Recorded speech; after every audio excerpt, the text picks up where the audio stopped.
Hey everybody, welcome back to the channel.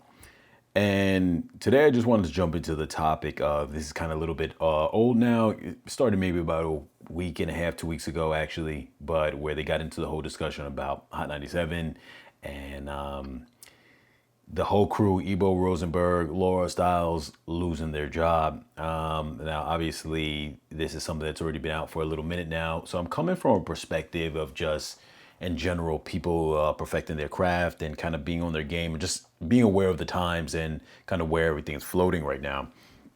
A lot of people had a lot of flack to say about as far as, Ebro being the main person, the main cast member, and how he would say a lot of times like kind of bash things like YouTube, other forms of social media, anyone trying to make their space in that way, I guess, because he thought that he was grandfathered into that. It would never be able to be touched. I think something for us to take away from that, especially when it comes to the realm of you guys making sure that you are on top of your game, always evolving, being on point when it comes to your finances, preparing for your future, is that nothing is solid, nothing's locked into place. And as you see the evolving times take place, which it was everyone had pointed out to him and to everyone around, just in general, in terms of the talking points, was that the times are changing. You can already see this when it comes to music, to anything like that, movies, everything like that. There's no one inside the movie theaters anymore. We kind of got into that before when we were talking about the whole Netflix and just the whole movie aspect of things in general in the times. Music, a lot of people are trying to make their own music nowadays. They're not relying on studios, big time studios, anything of that sort. And you also have, when it comes to just the social media space, things like people's own content, YouTube, Facebook, all that other kind of stuff. And essentially what you have is this space where people are kind of doing their own thing. And a lot of companies, big time companies, the way things used to be before, they call it like gatekeeping in regards to a lot of these big industry companies that would block anyone else who's trying to get into that space. We've kind of faded from that time. That's not even a big thing. It's not even popular anymore. We're in an era now where, say in the case of somebody who's on radio, you're better off praising that because you, for the most part, in that space are taking a back seat. You are not the important entity anymore. So it gets to a point where it's easier for you to just, if you lay low, be positive, you can't even really critique that hard because once people stop paying attention to you, especially at the cost, because keep in mind too, in those kind of situations, the companies are paying you directly as opposed to you're getting paid through other forms of commercial, like whether it's ads or, commercials or anything of that sort. To the best of my knowledge, you're getting paid by that direct company. And in that case, since that medium is not as big anymore, it's not as important, them paying you directly in itself is almost like a red flag. So it's really important to kind of take that into consideration. Obviously, this is something that happened to them, but a lesson that we could take away from that is in anybody who's in a business or you're in a job, or most of the time, this doesn't really apply to 9 to 5 type of stuff, but if you're in a creative space, understand, view that how the times are changing and be aware of that, be aware of that, be aware that where things are going, and you're going to have to move accordingly. In the case with Ebro and his show, a lot of people have pointed out the fact that he was very a stickler about this is my show, this is how I'm running things, this is the medium, this is the media, I'm running things this way. And it almost became like I'm untouchable, so don't try to kind of come into the space. I don't know all that much detail on it, but this is kind of what I gathered. And you can't have that mentality when you're no longer the highest form of medium. And probably right now, the highest form of medium where people consume is probably YouTube. Not that I've done specific research, but I can tell just from the way I see people kind of consume content, it probably is the number one form in which people consume content.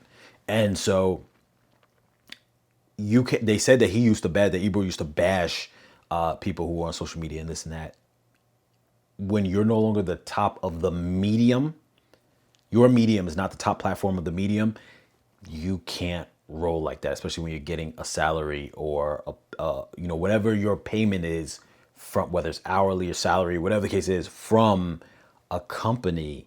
That we're in this age now where it's no longer the big companies are not running things anymore like that. They are, but they aren't. You know what I mean? They are in the sense that they do control a lot of the big moves that are going on. But as far as you working for them, it's not the same. It's not the same. So just kind of wanted to kind of, put a little context on that and just kind of speak on that from that perspective to anybody, I guess, a lesson learned. Like I said, it's already been spoken about from the I guess shock, for lack of a better word, or the impact of that happening. But I just want to speak from the perspective of what we could take away from that. And what we could take away from those kind of situations is, if you are in such a field that is focused around some kind of arts or entertainment or anything of that sort, that be mindful of where the trends are going, be mindful of the changes. You can't get too comfortable. It's different if you're in the 9 to 5 world, because a lot of those jobs are always going to be needed. It is what it is. But when you're in an entertainment type of field, be aware of the changes.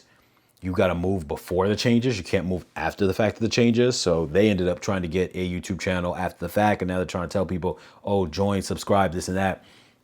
But one of the big problems that being that they were trying to gatekeep people coming into that space, new artists, people who would guest appear, they would talk bad about a lot of people. You were trying to gatekeep in a medium that no longer had the power to gatekeep. Then you have such other shows of similar, similar genres like Drink Champs. You've got Club Shay Shay. You've got the Joe and Jada show, Fat Joe and Jada Kiss. You've got Mace and Cameron show. You got all these different ones I just mentioned and many more. The Joe Button podcast, obviously, that cover that same area, but they've been doing it far longer. So when you now fall out and you're trying to get fans to join you, you're on the losing end of it, because your fans who did listen to you, if you had those fans at all, and I'm sure they had a lot of fans, but who listened to you, they listened to you because of the radio, the conveniency of the radio in the morning, probably jumping in their car, going to work. It probably wasn't even from the perspective of, I'm at home, I'm listening to the radio. Some people do, but for the most part, it's you're in your car. Radio is built into the car. For most people, that's the only time I listen to the radio. It's the only time I ever listen to the radio is in the car. So it's one of those things where you can't, in a space like that, when you're in a crumbling medium, you need to be positive the entire time. So that way, one, you're not fighting the competition. You're adding to it. So for example, if they were not trying to gatekeep, but they were trying to say, yes, all those other social media platforms, they're great. We're glad this is great for hip hop. It's pushing everything. We're glad for that. Any new artist that came along, don't over critique. Oh, blah, blah, even though I might not be a fan of that kind of music that much, but I'm proud of you doing this. I hope that you do well. I hope you succeed. If they had that type of attitude, they wouldn't be fighting the other mediums. They would be complementing the other mediums. And then they could have as well transitioned to have maybe their own YouTube podcast, whatever social media podcast going on at the same time, or even maybe showing some of the highlights of the discussions they would talk about. Because they were fighting everything else, this is what I've kind of learned or discovered or was informed. They're fighting every other thing. And I know there were many times where they would attack artists that came on or whatever the case is, that trying to maintain that power from a selfish perspective of gatekeeping, you essentially made it where you alienated yourself. So when you went into the same platform you were knocking on, you were disrespecting. Now it comes across like, okay, well, we're not your radio fans. We are the social media fans of social media platform, and you are dissing this platform. We don't want nothing to do with you. So just something to be mindful of for anyone who's in that field. Be careful. Don't find yourself in that same situation. do what you have to do to pivot if there's ever a point in time where you're going to need to pivot, and just make sure you make that work for you. Like I said, definitely be wary of that. As always, you guys be safe, take care, like, share, comment, subscribe, and I'll catch you guys in the next video.